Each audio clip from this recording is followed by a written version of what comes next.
Hello again and welcome back to English Today. This is DVD 14 and the second DVD of your upper intermediate level. And in this DVD, we'll begin with another 2 episodes of our story, That's Life, and then our special TV programs. Our cinema expert will be talking about the film Casablanca. And then in our travel section, we'll be talking about ethical travel. Then, in the grammar section, we'll learn more about phrasal verbs, those difficult verbs followed by prepositions. We'll also study the second conditional, and we'll look at some useful language for socializing, okay? So have fun.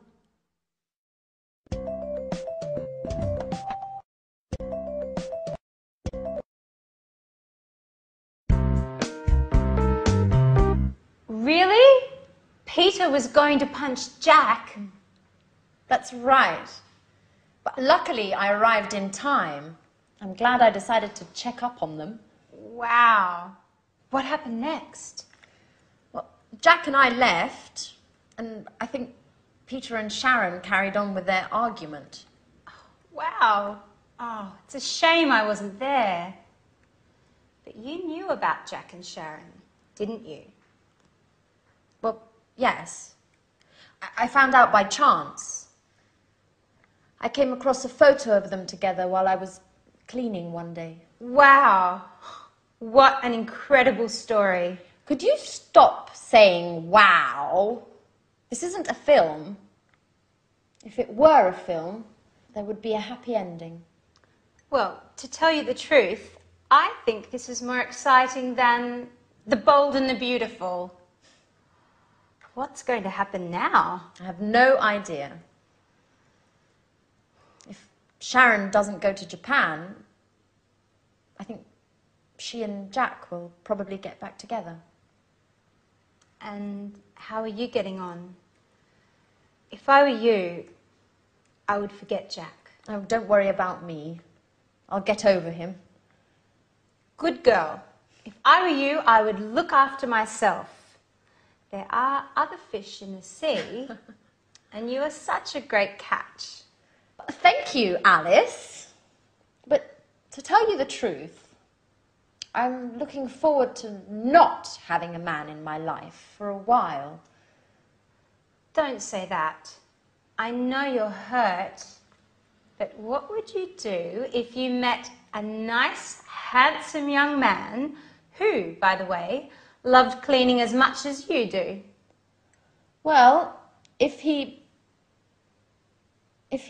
loved cleaning as much as I do, I wouldn't let him go. But, you know, men like that are pretty rare. Anyway, getting back to Jack and Sharon, how do you think it will end? Don't worry about that. I'll send you a letter with all the details. And I'm going to miss you, you know. Me too. But I'm happy that you're going to work with your father. It's great that he wants you to come up with the stories for his films. It's what you really wanted, after all. It's true. It's been such a long time since I got on so well with him. And of course, I can't wait to get on with the new film. I'm so excited about it all. Another star in the family. Miss Dubois conquers Hollywood. Actors and actresses doing their best to impress her. No one can keep up with her. Especially because Mars is in line with Scorpio. And what are you going to do now, Anne? Well, the first thing I'll do is look for a new flatmate so I can carry on living in this apartment. You know how expensive it is. If I had the money, I would live here on my own. But you're not alone. There's Jack. And how long do you think he'll stay here? As soon as Peter leaves, he'll only be looking after Sharon and her apartment.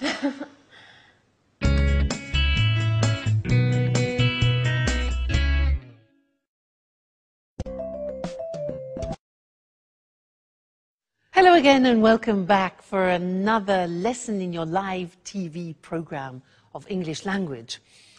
I want to look more closely at the dialogue that they just had because they are using some very interesting verbs called phrasal verbs. Now, a phrasal verb, let me give you an example. I'm glad I decided to check up on them. Now, this is a verb with some prepositions. What happens is the verb itself changes its meaning, and it's actually sometimes very difficult to guess what it means. So, when a verb has a preposition, or even two prepositions after it, and it changes its meaning, its original meaning, we call it in English a phrasal verb. So what I want to do with you now is to use the board and also the examples that there were in the dialogue, and we'll see that there are two groups. In fact, the screen will be divided into two groups. One will be two-word phrasal verbs, and the other is three-word phrasal verbs. Let me explain a little bit better. For example, Anne said, the example before, I'm glad I decided to check up on them. You see that? To check up on them. Check with two prepositions. Now, this verb, to check up on them, means to look at something more closely, to examine something more in depth. All right, so that is the new meaning. Anne then said, I think Peter and Sharon carried on with their argument. Now, carry usually means this, you pick something up and you carry it. If you add prepositions, so the example here is to carry on, it changes meaning, and carry on here means to continue. So, I think Peter and Sharon carried on with their argument means to continue their argument. All right? So, let's carry on. Then Anne said, I found out by chance. Found out, that becomes the meaning of discover. I discovered something. Okay, so find out. Next one. She said, I came across a photo. Now, came across. Very difficult to understand what that means.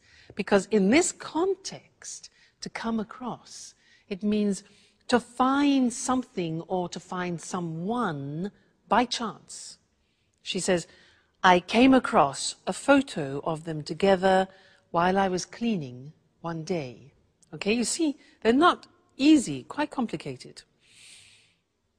Anne then said, I think she and Jack will get back together. So, look at that. That is a three-word phrasal verb. There are two prepositions, to get back together, and that means to become a couple again. Okay, to reconcile, get back together. Then Anne said, oh, don't worry, I'll get over him. Interesting, impossible to guess the meaning. Get over means to forget about. I'll get over him means I'll forget him, all right? Alice says, if I were you, I would look after myself. Look at that one. Look after, again, difficult to imagine. It means to take care of. Take care of yourself. So, if I were you, I would look after myself. Good. Next one, there are two more. It's been a long time since I got on so well. Now, to get on with means to have smooth relations with a person. It means that the relationship is going well without problems. To get on with. And the last one. Anne says, I'm looking forward to not having a man in my life. Again, look at that. To look forward to. Again, very interesting. This has two prepositions, look forward to, and it means that you think of an event in the future with pleasure. I could say to you, I look forward to seeing you again in the next lesson. All right, so these are the phrasal verbs, very difficult. People hate them. And they say, well, why don't you use easier verbs in English?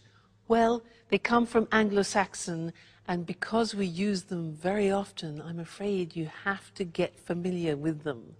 All right? So we'll keep practicing, and I'll see you again. I look forward to seeing you again in the next lesson. Okay? Bye.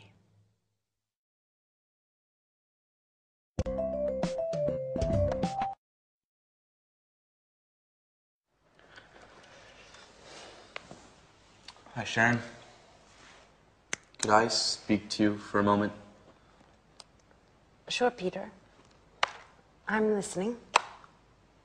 You know, I thought a lot about what you told me. Well, I have to admit you're right. I haven't been paying very much attention to you.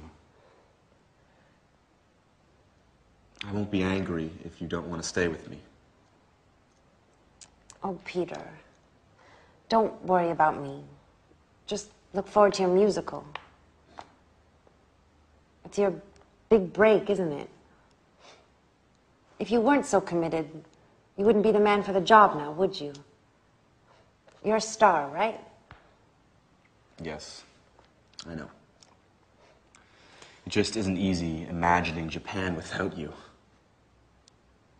It won't be easy for me either. But I'm sure it's the right decision for both of us. I hope so. If I were rich and famous already, I'd send along my private jet so you could visit me on weekends. Yeah, right. The petrol alone would cost you your fortune. Who cares? I'd be rich. So, while I wait for you to bring your career off and become rich, I might come visit you. Maybe with Anne. But if you're famous, you'll forget all about me. You'd let it go to your head and wouldn't have time to take care of me. I couldn't keep up with all those beautiful young actresses. How could I forget you, Sharon? By the way, would you mind me taking that beautiful photo of you along to Japan with me? The one hanging in the living room. It'll help me when I'm missing you. Especially in the beginning. Of course, Peter. Take it. I'll be happy to give it to you. Thank you. Well, I have to get on with packing. One last thing. If we were to meet in a few years, in two apartments close to each other, you with your new boyfriend, would you pretend not to know me like you did with Jack? Why do you ask me that? I don't know. Just curious. I guess it would be fun to meet you somewhere else and have a little secret between us two.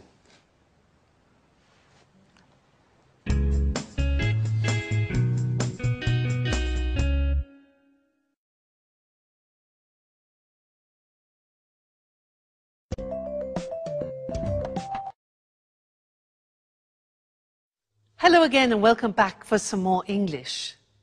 Did you hear Peter say to Sharon, if I were rich and famous, I would send along my private jet so she could visit him at weekends? If I were rich and famous, I would send along my private jet. Well, that's a bit improbable, isn't it?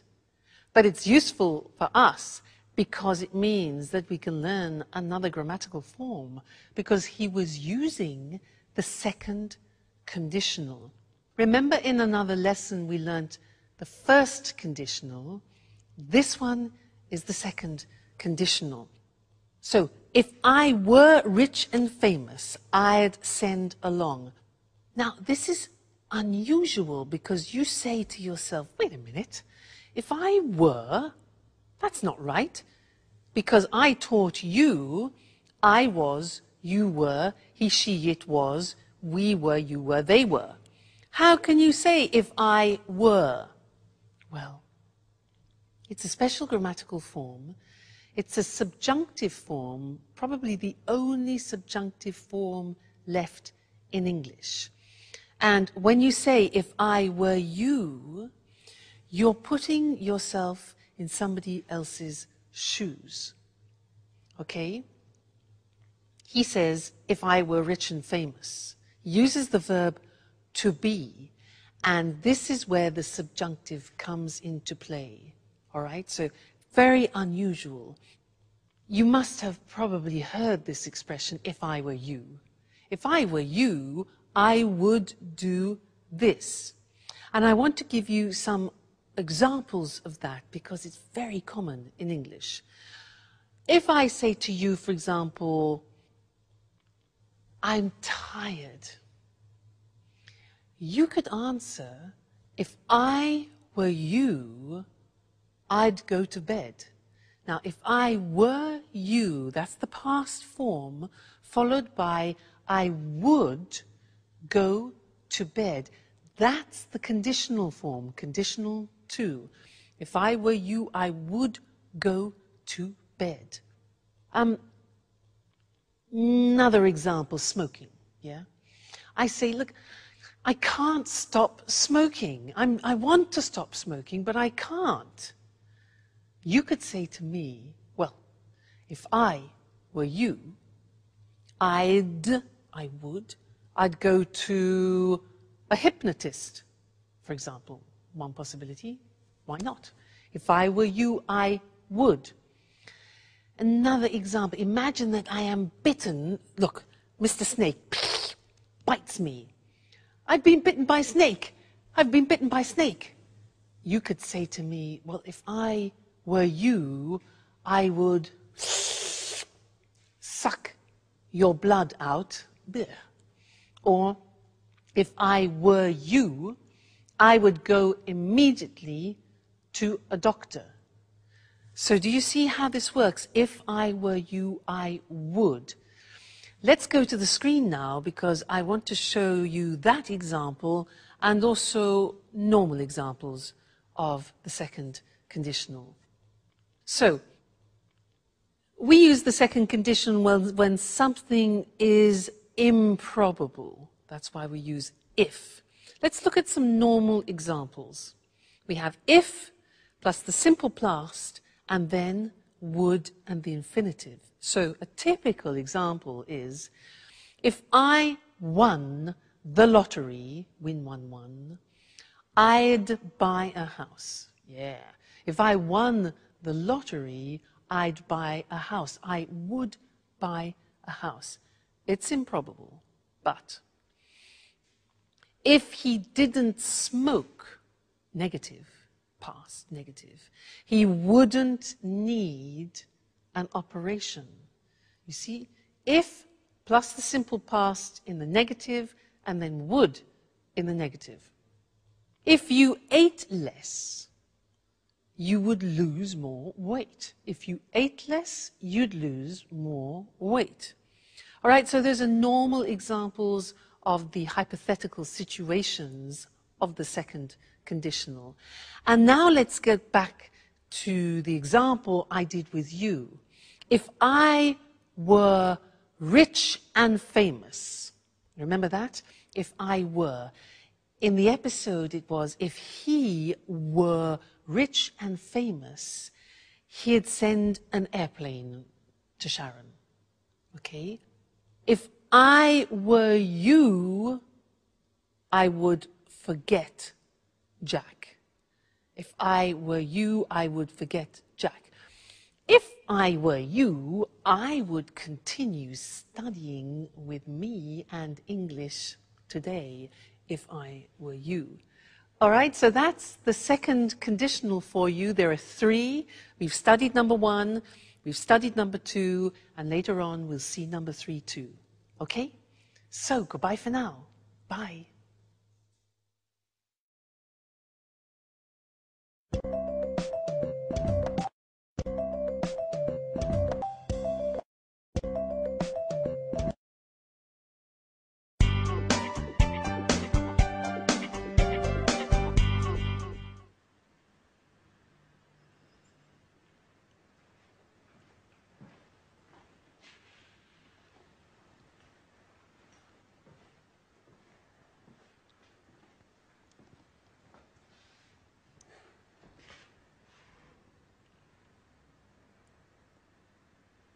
So it's just you and me, isn't it, Anne? Well, really, it's just me, all alone. Are you still angry? No, I was just joking. Of course, it'll be difficult to forget a man like you. You're just pulling my leg now, aren't you, Anne? I wanted to say, if it had been a different time in my life, or if there weren't Sharon, maybe we would, or rather, maybe we could. Too many ifs, Jack. Anyway, I'm happy for both you and Sharon. Really. You know, I adore love stories with happy endings. Hey, don't jump to conclusions. Sharon just left Peter. Okay. Let things take their natural course. You know, as Alice would say if she were here. I really miss her craziness. And her jokes. The house just isn't the same without her. That's true. She always had something to say.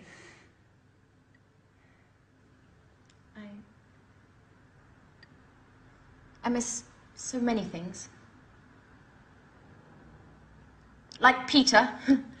I even miss his singing exercises. But they were awful. Our poor ears. I know, but I was used to them. Oh, by the way, how did things turn out in the end between you two? Pretty well. Well, we had a long talk, and he understood it really wasn't my fault, that it was inevitable.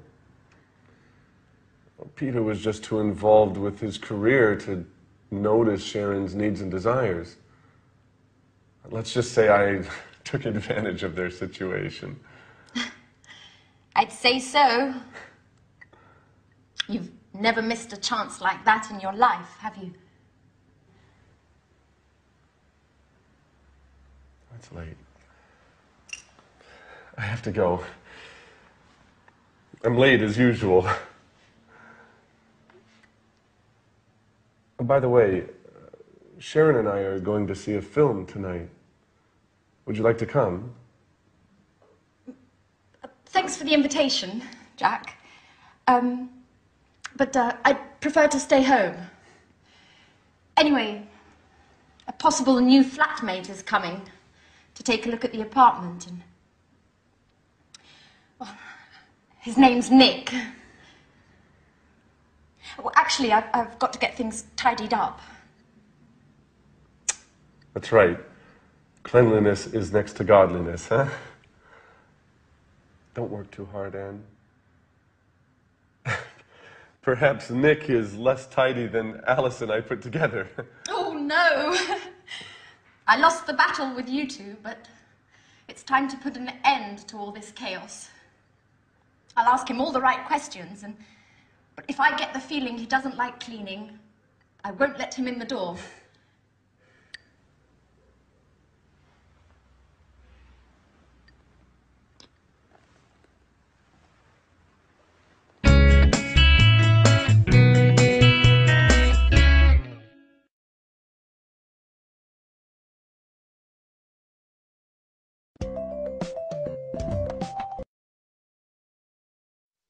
Hello again, everyone. Jack exits and Nick enters. Maybe. We'll see.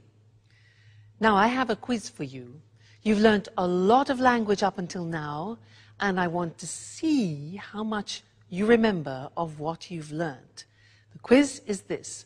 I will say something which is wrong, and you, with all your grammar knowledge, must correct it. Let me give you an example. I say, when have you gone? Now that's wrong, because when uses the simple past. So we correct it and say, when did you go? All right, so that's the quiz. Your turn. What means this word? What means this word? Yeah, that's a question. With questions you need, auxiliaries. So, what means this word? What does this word mean? Yes. Next one. Has he any brothers? Question. Good. It's a question auxiliary. Does he have any brothers? Okay. Next one. This is more difficult. Be careful. I live here since 1977. I live here since 1977.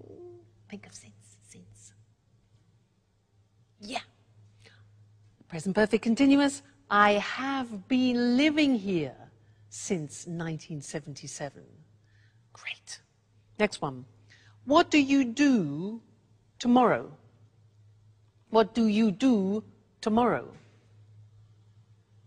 Yeah, exactly. Do you do is the present tense.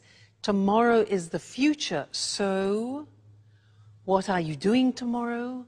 Or what are you going to do tomorrow? Futures. Right. Next one. They haven't to work on Sundays.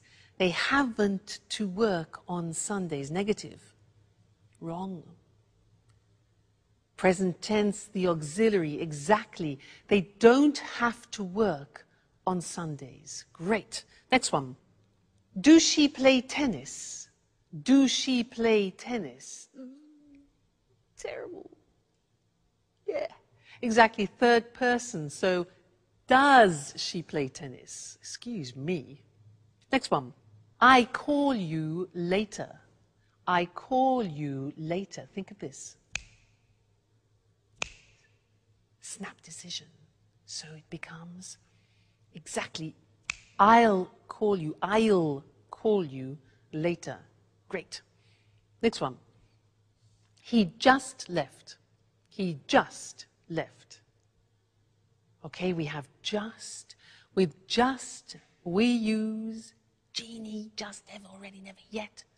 Present perfect, so, yeah, he has just left. He has just left. Great. This one here. If I would know, I would tell you. If I would know, I would tell you. Not possible. Second conditional. If I knew, fantastic, I would tell you. And the last one. How much it cost. This is a typical mistake. How much it cost. It's a question. You need an auxiliary. So that's it. How much does it cost? Fantastic. You're great. Great students. Keep on studying like this and you'll be able to speak English like me at the end of the course. All right? Great. Well, take care. Keep studying. See you in the next lesson. Okay? Bye.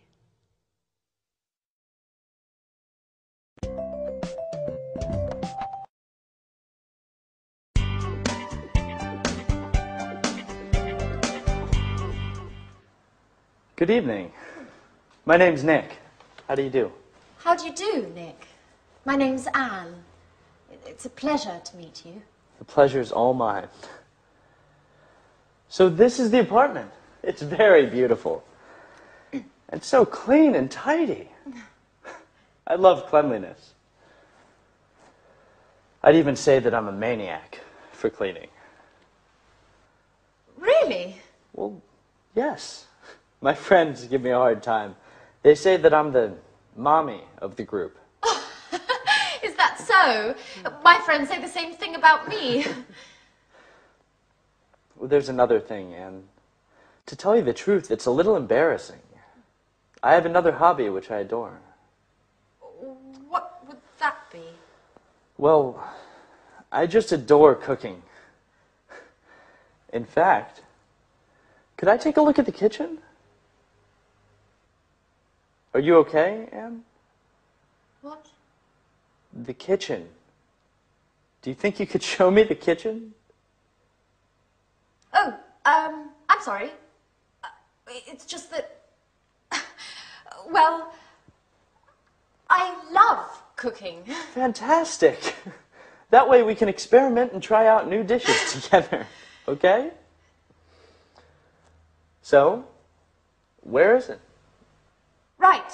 The kitchen is in there.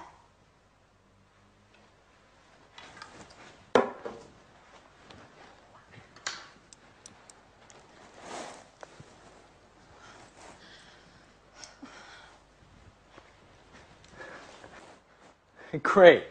Roomy, well lit, and tidy, just as I like it.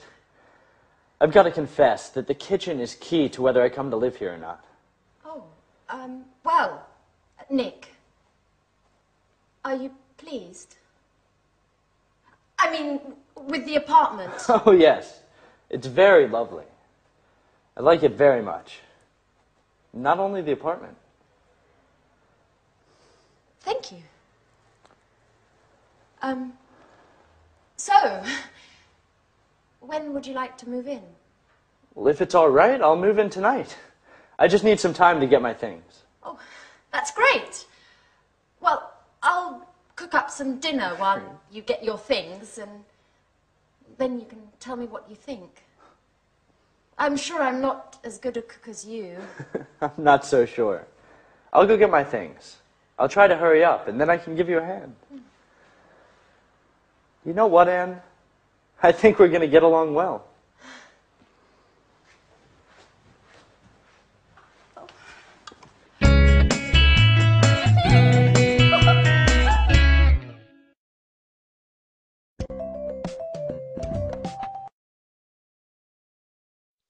So Anne and Nick cleaned happily ever after.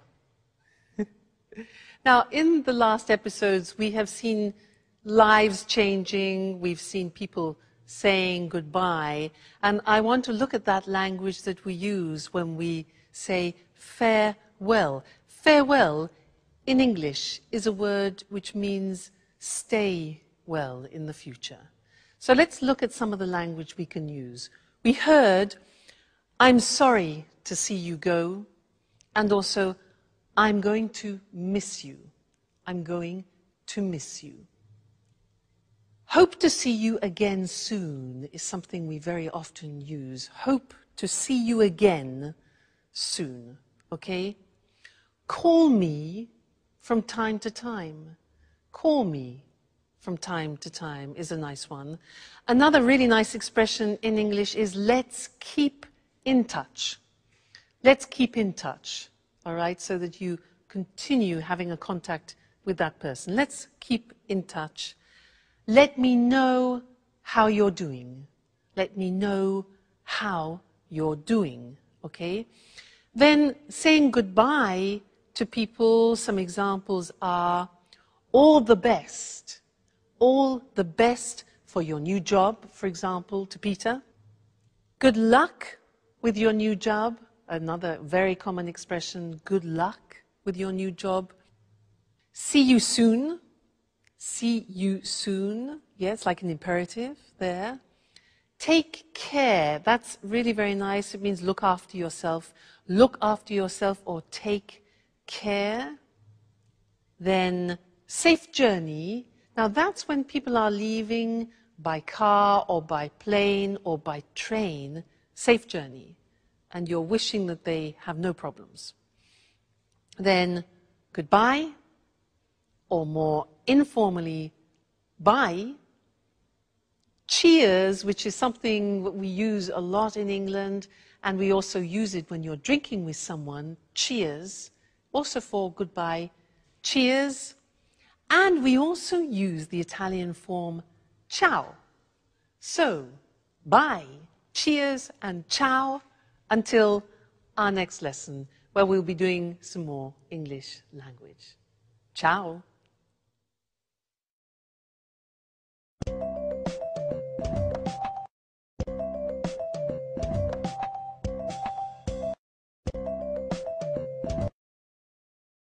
Hello, hello. I'm Lucy Ross, and this is Talk Cinema.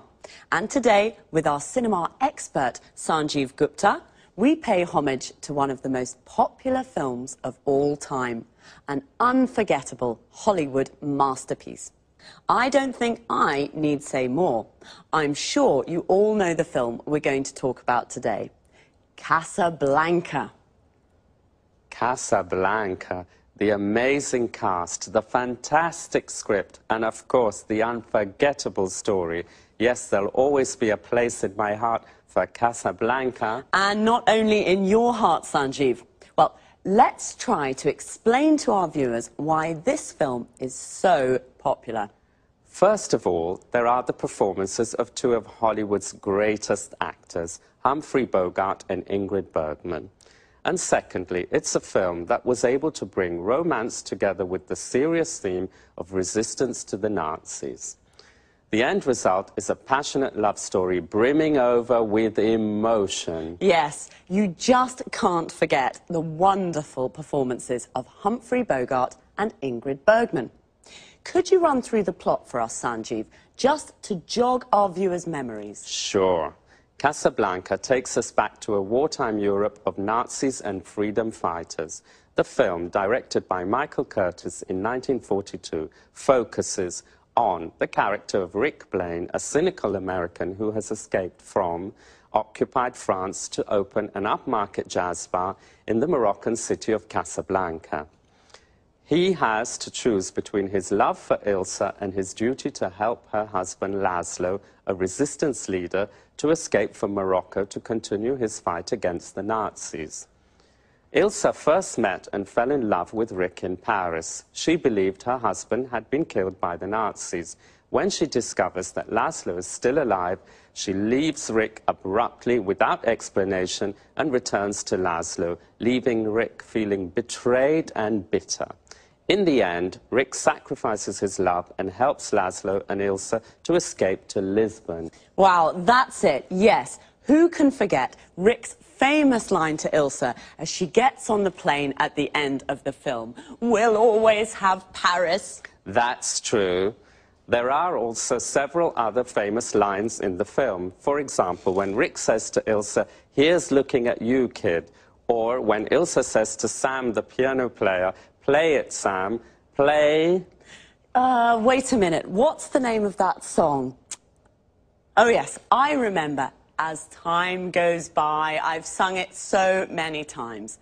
But tell us, am I correct in thinking the film won an Oscar? 3 Oscars for Best Picture, Best Director and Best Screenplay. It was a big hit in 1942 and has been ever since. Casablanca represents Hollywood at its best.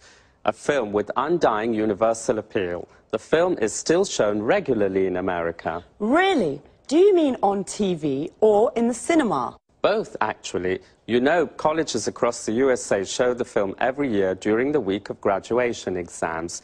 This has helped keep the film popular. Well, it certainly is an unforgettable film. That's Casablanca. Thanks to our expert, Sanjeev. Goodbye, Lucy. Goodbye. And goodbye, everyone. See you again soon with the next edition of Talk Cinema.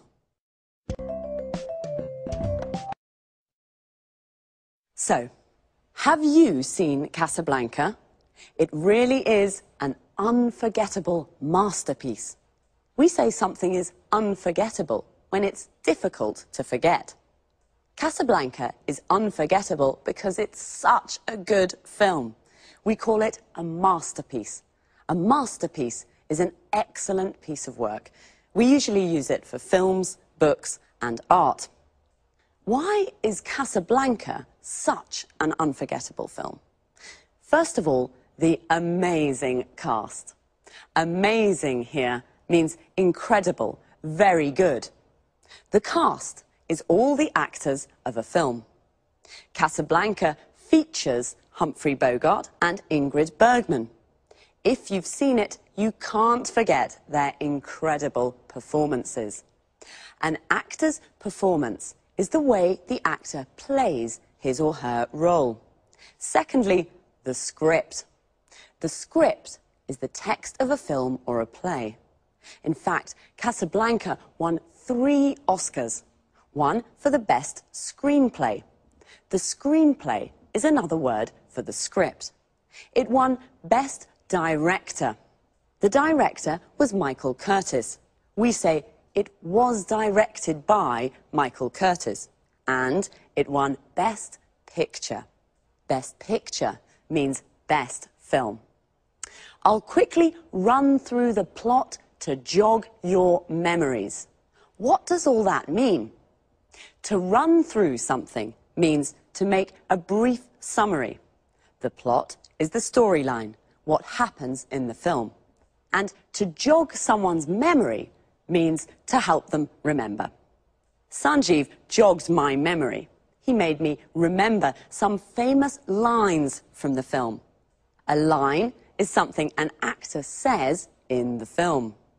One of the most famous lines is, "At the end of the film, we'll always have Paris."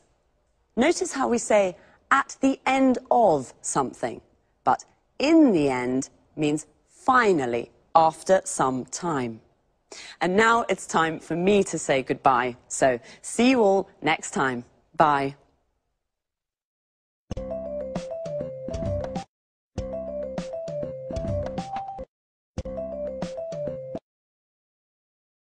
Good morning and welcome to this week's edition of the Travel Programme. In the studio with me, as always, is Christine Oteng, our travel expert. Good morning, Lucy, and hello to everyone. Are you dreaming of your next holiday? You can't wait to get away from it all. Thinking of going to an exotic, tropical destination? Well, let's have a look at some suggestions that will make your travels more rewarding and help local people too. So, over to you, Christine. Thanks, Lucy. Well, the golden rule for a true traveller is to respect the culture and environment of the country you're visiting. This is why I want to talk today about ethical travel. I'm not talking here about a weekend in Paris or a week on a Greek island, but more about tourism to more distant locations in poor, developing countries. Ethical travel is all about what to do when you're on holiday in one of these countries. Can you give an example? Sure. To start with, before you leave home, try to choose a travel company that gives part of its profits to a fund that supports local community projects. You know, with traditional tourism, only a very small percentage of the income generated by visitors actually goes to local people. Most of the money that tourists spend goes to multinational companies. Usually, these companies take their profits out of the country and do very little to help local communities and the local environment. You're right. The tourist industry can be a very cutthroat business. So, do you have any other suggestions on how we can travel ethically? Sure. Choose a resort that is built with local materials in the local style, or stay in local family-run hotels. Shop and eat where local people do. Use public transport and try to learn a few words of the language before you leave home. The only way to really get to know a country is to get in touch with local people. So, it can be useful to read up on the place you're going to visit and its culture before you leave home. Of course, tourists usually see the local culture as something colourful and exotic without really understanding it very well. It's important, though, to learn about local traditions and to respect them. Do this and your holiday will be much more rewarding experience. One more thing. Do remember to always ask before taking photos. And what about shopping? Is this against the concept of ethical travel? Absolutely not. Shopping's always fun, but do use your head when shopping. I mean, try to buy souvenirs from local markets and always pay a fair price for goods. Bargaining's fine, but don't beat the locals down too much. One important thing, never buy souvenirs made from endangered species. This is illegal and damages the local ecosystem. Fine. So an ethical traveller is a responsible tourist who knows how to combine the joys of travelling with a respect for the local culture and environment. Any more advice for us, Christine? Yes, just one last thing. Follow these suggestions and your travels will be a lot more rewarding and much more fun. I'm sure they will be. Well, thanks, Christine, for your really useful tips on how to be an ethical traveller. Well, that's all we have time for today, so goodbye, Christine. Goodbye to all travellers, and remember, travel ethically and enjoy your holidays more. See you soon with another edition of the Travel Programme. Goodbye. Well, I can't wait to get away from it all. I can't wait is an expression that means you're looking forward to something. To get away from it all means to have a holiday and leave your daily life behind. Today, Christine gave us some tips on how to be an ethical traveller. A tip is a piece of advice, a suggestion. First of all, what is ethical travel? It's travel that respects the local culture and environment. Local means from a specific place. For example, the local people are the people that live in a place, and the local culture is the culture from that place. The environment is the world that surrounds us, all the social, physical and cultural conditions of a place. Christine gave us a golden rule, a rule that should not be broken. The golden rule for an ethical traveller is, in fact, to respect the local culture and environment. She also suggested choosing a travel company that gives some of its profit to local communities. A community is a group of people living in the same area. A travel company is a company that organises tours to various parts of the world. And you should read up on the place you want to visit. To read up on something means to research and get information about something. The best place to stay is in a family-run hotel. Family-run means it's owned and managed by a family. And when you go shopping in a market, bargaining is okay. To bargain means to decide the price with the seller. If something costs $20, you bargain to pay $15. But don't beat the locals down too much. To beat someone down means to force them to reduce the price of something. That's all for this week. See you again soon.